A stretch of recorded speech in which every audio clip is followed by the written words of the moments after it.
Pisces.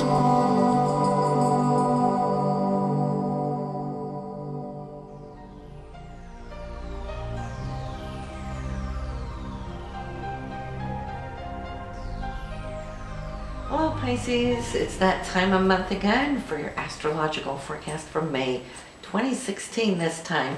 And we have what we call a blue moon this month, and you've probably heard that term every once in a blue moon, right? So what does that mean? Every time we do encounter this, which is very rare, is when we have a full moon twice in any given calendar month. So this month, it's taking place on the 21st, 1 degree in Sagittarius. And for you Pisces, it will be showing up here in your 10th house of career. So that's the stage that will be illuminated here alongside with Mars and Saturn, which is there, both being retrograde, both Mars and Saturn. Mars will be retrograde until that of June 29th.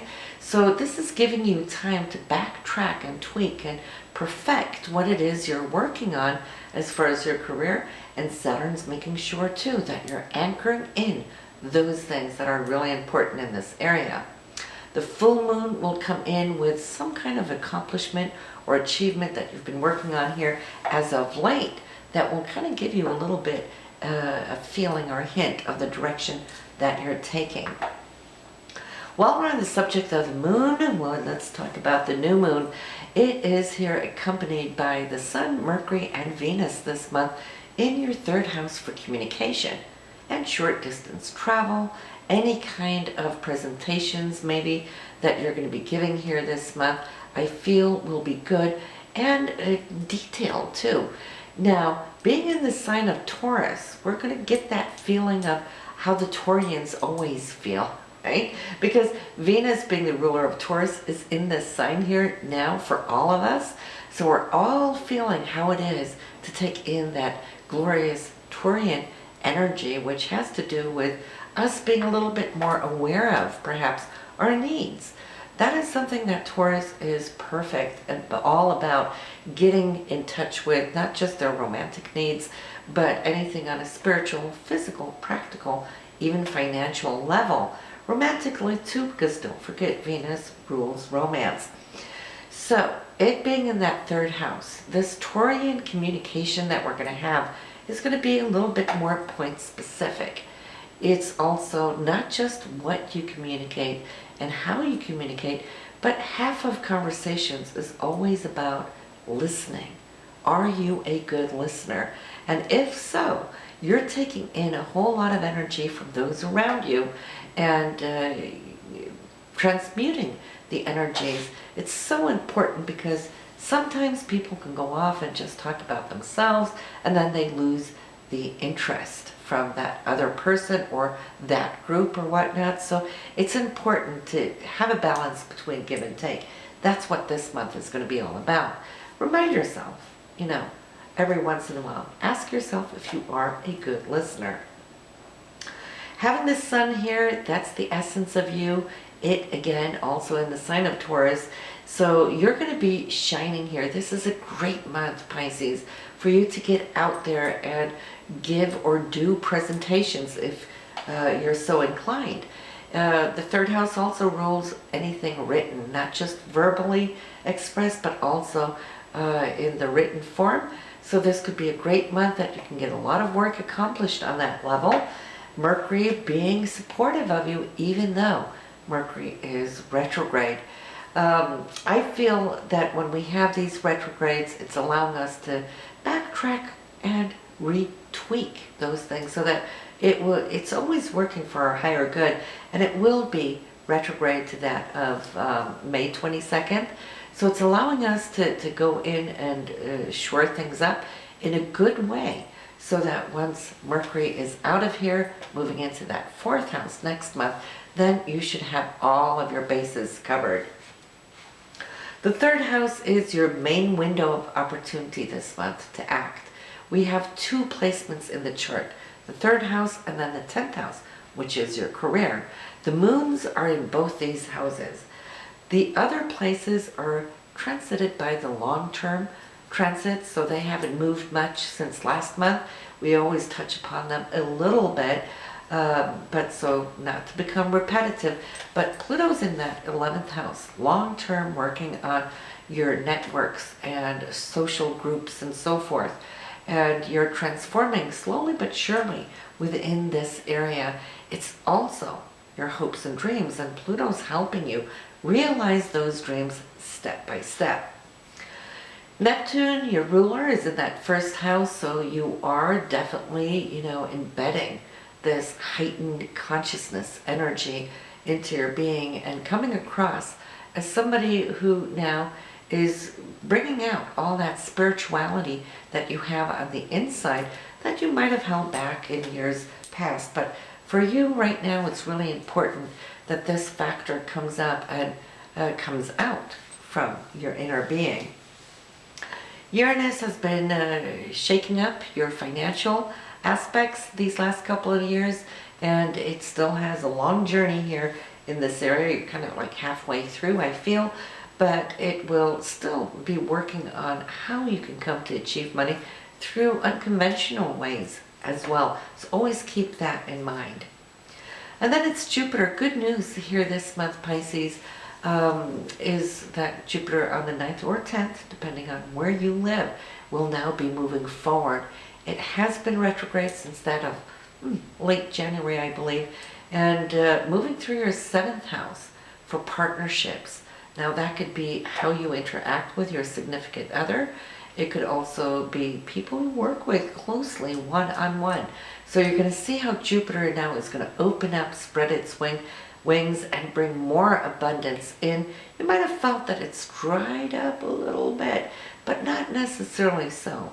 That retrograde has been more so where you've been working behind the curtains, perhaps, and now ready to come out with it. So you're going to see Jupiter, with its abundance that it always showers upon us, will now be coming out through specifically this area, and that is the people you work with closely, one-on-one, or your partner.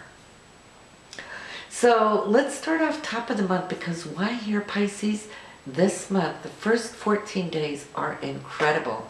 There's not a cloud in the sky, and for you, that will allow you now to really swim at your best, being a Pisces as you are, because the month is starting off with the Sun, which is you, Neptune, which is your ruler, doing the dance. Now, there's a sextile between the two of them, and this is you reaching for your hopes, your dreams, your goals, and feeling very idealistic with the energy that you hold within. On the 3rd, the Sun, which is you, is now receiving a beautiful golden trine from Jupiter. Jupiter, as you know, bestows upon us all those gifts of abundance, right? So when these two act together, the Sun in your 3rd house and Jupiter being in your 7th house, there could be a partnership coming in here, or a contract that can actually start you off on a beautiful, grandiose manner, which is followed by, on the 7th, the Sun, again you, and Pluto now coming in to confirm that this is here as a new beginning. Pluto will always bring us the best possible things, either when it's in a conjunction or in a trine like now. So that transformation, Pluto being in your 11th house, you're going to see how groups of people, or it could be some organizations too, are going to be ringing on your doorbell here, wanting you to expand. So look at whatever offers comes your way.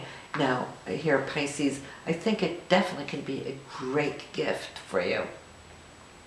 Then for the more romantic evening of the month, we'll be here on the 9th, when Venus and Neptune, your ruler, are having such a beautiful interaction. Venus is love, it's romance, it's also money. And then Neptune being hopes and dreams, and the ideal. Neptune being the higher octave, excuse me, of Venus. So this would be a time for you to meet a new person if you're single. If not, with your significant other, this would be the day to have a romantic dinner, candlelight dinner. Now, for those of you getting married this month, well, the 9th is beautiful, and so is the 10th, because on the 10th, not only did Venus interact beautifully with Neptune, but now it's interacting with a trine from Jupiter. Jupiter wanting to expand your love, right? Not just the ideal you touched upon the day before, but now really spreading it out and around. So expect here this to be a fantastic day for whatever reason. For you, again, it's the 3rd house and the 7th house, communication, partnership. It could be marriage, travel, maybe honeymooning. And if you're starting a new job, for example, well then this holds the signature that you can come to expect this to have some longevity for you, because not only is this going on, but remember Saturn is looking out in the long run for your career up there in the 10th house. On the 12th, Mercury, which is the messenger, is coming to you with a beautiful trine, golden trine from Pluto. Pluto wanting to make sure again that you have the green light that you need. Here's the spark, here's the key in the engine, and followed by the 13th, which even more good news, if possible, can arrive. And that's with Mercury and Venus conjunct. So here is a contract, or it's a communication, or an agreement, whatever it is that's being discussed on this day. It's really sitting with you, and Mercury will be retrograde until May 22nd. So this is, on the 13th. So if you can hold off to sign to after the 22nd, you're doing really, really good. If you have to sign, well, the show must go on. That's life, all right? But it's a beautiful day, regardless. Also, they're on the 13th, having spoken about Mercury and Pluto's trine. Well, here we have Venus and Pluto also coming in with a trine. Venus is love. Pluto is passion. Put the two together, and what do you have? Exactly that. Now, here we have something that I feel is going to carry a signature of depth and intensity for you. And if it is coming from the outside, not necessarily just in your relationship, which you can come to experience, but if there's somebody from the outside, say among a group, either of friends or an organization, social circles or whatnot, well then this holds a big wow factor for you. It's powerful because both of them rule security, money, and things that you really, truly care for here on the inside. So the first 14 days, like I said, you're floating on cloud 9, you're doing really well. Everything that we spoke about in May, and you might want to re-listen to May's forecast because that was the runner-up for if you haven't listened to April, you might want to listen to April, because April was the runner-up for what now is unfolding here in May. So it could be wise to go back and re-listen to it again. But here, on the 22nd, we have the Sun and Mars now being opposed. You had the first couple of weeks in a really beautiful manner, but here, back to reality. Mars is asking you to go do some work, and the Sun, which is you, is still wanting to kind of just be on that cloud 9. It's been so pleasant, right? So you're going to have to balance your energies on this day. And the same thing goes for the 24th, when Venus and Mars now will be opposed to one another too.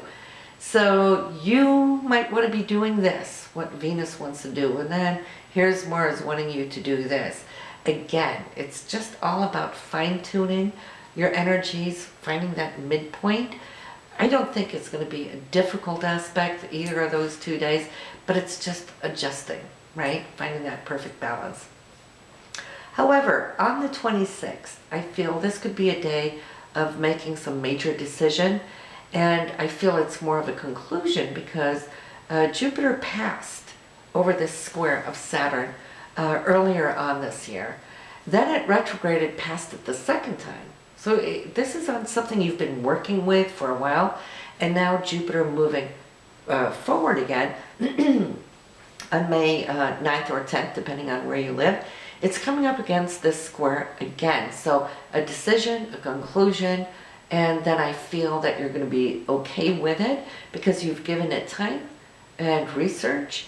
So at least we know that we have that here now on the table that can be finalized. And then on the 30th, we have Mercury and Pluto trine. Now, Mercury is always the messenger of news. Mercury also rules how we think linearly, but Pluto is that in-depth process that we take to certain levels. This news, it's by a trine, so it should be some good news that can reach you, and you could feel that you can integrate this and feel that it's a part of your new transformation. So actually it's leaving you here in the month of May, feeling that the whole month has been very important for you in the way that you've set things up. You're happy now, go lucky. Why? Because Jupiter is back on its wings. So May will become a beautiful month for you, and I'm really excited now for what June is going to bring to you next month here, after all of these gifts now have come upon your path. So you might want to listen to your Taroscope too, just to see what the cards have to say and give you extra information of what you can expect here this month. And I'll see you in June. Bye now.